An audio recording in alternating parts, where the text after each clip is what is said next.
എന്താ ഇത്? 2000 രൂപയുണ്ട്. വേണമെങ്കിൽ പറഞ്ഞാ മതി, ഇനിയും തരാം. അങ്ങയെപ്പോലെ ഒരാളെ പണം തന്ന സ്വാധീനിക്കാണെന്ന് വിചാരിക്കരുത്. വേറെ വഴിയില്ലാത്തതുകൊണ്ട് സഹായിക്കണം. ഞാൻ എന്താ വേണ്ടത്? ആദ്യയുടെയും പൂജയുടെയും പുറത്ത് നോക്കിയിട്ട് ജോത്സ്യർ എന്താ രഹസ്യം പറഞ്ഞത്? അത് രഹസ്യമല്ലല്ലോ, പരസ്യമല്ലേ. ആ വിവാഹം നടക്കാൻ പാടില്ല. പിന്നെ എല്ലാവരെയും കൂടെ സങ്കടപ്പെടുത്തണ്ടെന്ന് വിചാരിച്ചാ ഞാൻ നിങ്ങളുടെ മുത്തശ്ശിയെ മാത്രം മാറ്റി നിർത്തി സംസാരിച്ചത്. പക്ഷേ അവരത് കേട്ട മട്ടില്ല. പിടിവാശി, അല്ലാതെന്താ. ഈ വിവാഹം നടന്നാലോ? പറഞ്ഞില്ലേ, അനിഷ്ടങ്ങൾ ഒരുപാടുണ്ടാവും. കവടിയിൽ കാണുന്നത് എല്ലാം ഒന്നും പറയാൻ ജോത്സ്യർക്ക് അനുവാദമില്ല. അത് ശാസ്ത്രത്തിന് ചേർന്നതുമല്ല. പിന്നെ ചില സൂചനകൾ, ചില മുന്നറിയിപ്പുകൾ, അത് പറയാനേ വിധി അനുവദിക്കുന്നുള്ളൂ. പ്രതിവിധി ഒന്നുമില്ല ജോത്സ്യരെ. മുത്തശ്ശി ഇത് തന്നെ പലവട്ടം ചോദിച്ചിരുന്നു. എന്തിനാ വിധിയില്ലാത്തടത്ത് നമ്മൾ പ്രതിവിധിക്ക് പിന്നാലെ പോകുന്നത്? കഴിയുമെങ്കിൽ ഈ വിവാഹം ഒഴിവാക്കുക.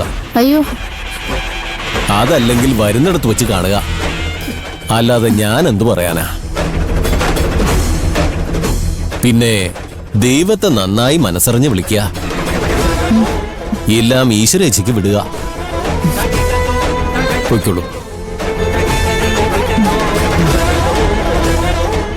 ഒരു നിമിഷം, ഇതെടുത്തോളൂ. അർഹതപ്പെടാത്തതൊന്നും ഞാൻ വാങ്ങാറില്ല.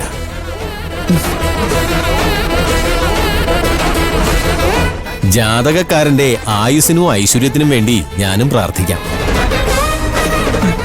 ഓ,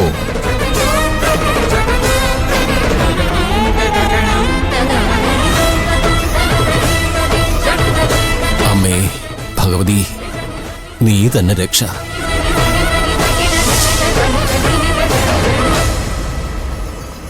ആഹാ, മക്കളെ, നിങ്ങൾ എന്തിനാ ഇങ്ങനെ വിഷമിച്ച് നിൽക്കുന്നേ? ഈ കുട്ടി ഇവിടെ വിളക്ക് വെച്ച് കയറ്റിയത് ഞാനാണെങ്കിൽ ഇനി എന്ത് വേണമെന്നും എനിക്കറിയാം. നിങ്ങൾ അതൊന്നും ഓർത്ത് വിഷമിക്കണ്ട.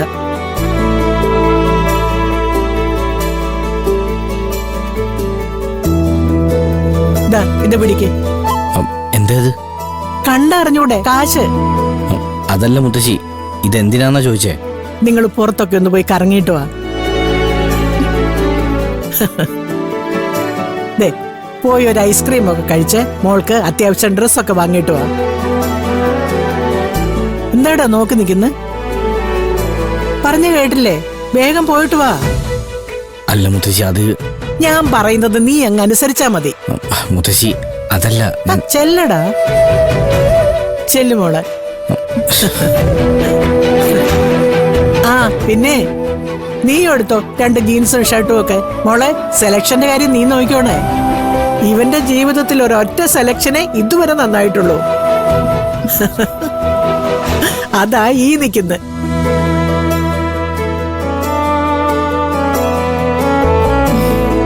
ഇന്നുവരെ അടിയിലിടുന്ന ഒരു തുണി പോലും ഇവൻ സ്വന്തമായിട്ട് വാങ്ങിയിട്ടില്ല.